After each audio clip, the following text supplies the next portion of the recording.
Hello YouTube, today I want to teach you how to solve a 3x3 Rubik's Cube using the basic method, also taught in Dan Brown's video. The reason why I'm making it is just as maybe you can't understand his and maybe you'll be able to understand mine, I don't know, but we'll see what happens. So the first thing you want to know about solving a Rubik's Cube is what you need to actually solve it. What you need to solve it is something called an algorithm. There's a bunch of them. There's a lot more harder ones you can use to solve it even faster, but this is just the basic method. There's different movements that you need to know, and what each side is called, and so on and so forth. So to start out, I'm going to teach you the different kind of sides. You got your front side, you got your up side, you got your down side, you got your right side, and you got your left side. To start out with, I'm going to talk about the front side. The front side is this side that's facing you. You always want to be facing this side when you start out. Just choose whatever side you want. I'm starting on this white side. And the front side is just this right here. So, if I was to just say front, which would be part of an algorithm, it just simply means to turn this clockwise, which is front. If I was to say front inverse, which is Fi, an algorithm form, it would simply mean to turn it counterclockwise, which would be that way. Okay? So that's the front. The right is obviously this right side. And if I was to say right, I would simply turn it away from me. The reason that is, whenever you're turning any side, you have to turn it as if you're looking at it. So obviously clockwise would be away from you, and counterclockwise would be towards you, if you were to actually do it the right way, just like that. And then left the same thing, it's just opposite. Left inverse is away from you, and left is towards you. And that's how that works. The up is obviously the top face, right here. So if I was to say up, you just simply turn it that way. And if it's up inverse, you just turn it that way. Okay? And obviously the down is down here. Just like before, if you want to go inverse, you would just simply turn it that way. And if you want it to go normal, you turn it that way. And those are the different movements for the algorithms for solving a Rubik's Cube. So hopefully at that point, you can actually understand what you're supposed to be doing. Now then, time to actually scramble up the cube. So just take a moment, scramble up the cube.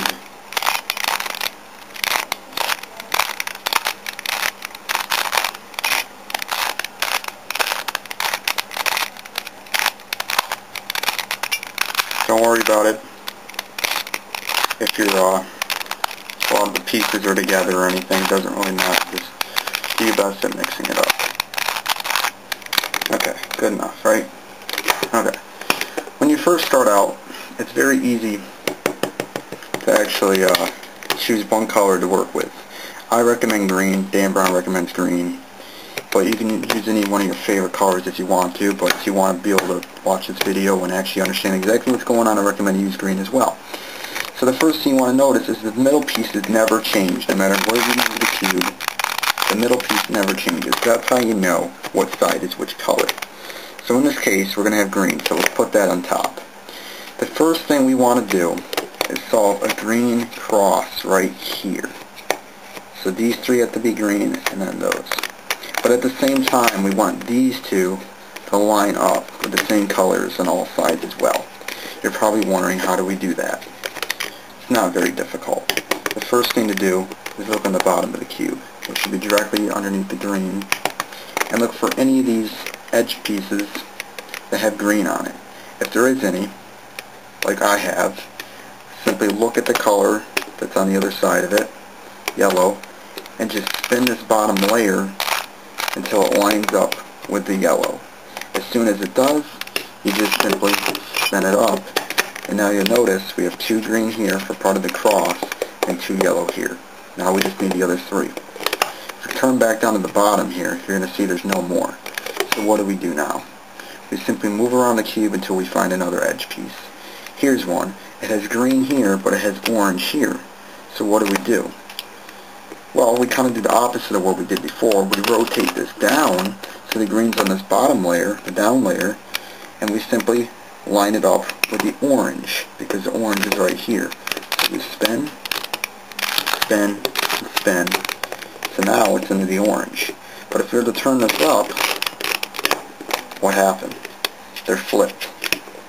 They're in the right spot, but it needs to be flipped. So what do? This is when we use the first algorithm. And this algorithm is front inverse, up, left inverse, up inverse. And now you'll notice the two orange line up with the two green. And now we have an L, the green, and we only need two more for the cross, and that's still lined up as well. So now we move on and look for another one. If you don't understand what I just did, I recommend you rewind it and watch it again. I'm not going to go over it twice for the sake of wasting too much time, but you know, you should be able to rewind it and understand it. So now I'm going to look around for another piece here. Here's a green and here's a white. And you're going to notice it's already on the white. So instead of rotating this down and then just simply rotating it up, which would make no sense, I'm just going to straight out rotate it up. So again, it's flipped. So we use that same algorithm, which is front inverse, up, left inverse, up inverse. And you're going to notice the two line up, the two line up, and the two line up, and we have almost a full cross. All we need is one more. So now we look around the cube until we find the last edge piece. In this case, it ended up on the bottom, which is perfect. Because now all we need to do is line it up with the red. So rotate, and then spin this up. And now, first part of the cube solving is done. You got the green cross with the 2, the 2, the 2, and the 2. The next step is to solve these four corners. So what you need to do is look around the cube for a corner piece that has green in it. Here's one. You're going to notice this one has red on it, it has yellow on it, and it has green, obviously. So what you want to do is you want to find the red and yellow corner and line it up so it's on the right side of the face you're looking at, which is right here. So now it has red and yellow, and here's red and yellow, and there's the green. And you're going to use this algorithm. Right inverse, down inverse, right, down, and if it didn't get up there yet, you just simply do it again. Right inverse, right, down, and you're going to see it's green up here now, but it's not the right way, so you're going to have to do it again. Right inverse, right, down, and now you're going to notice it's in the right place.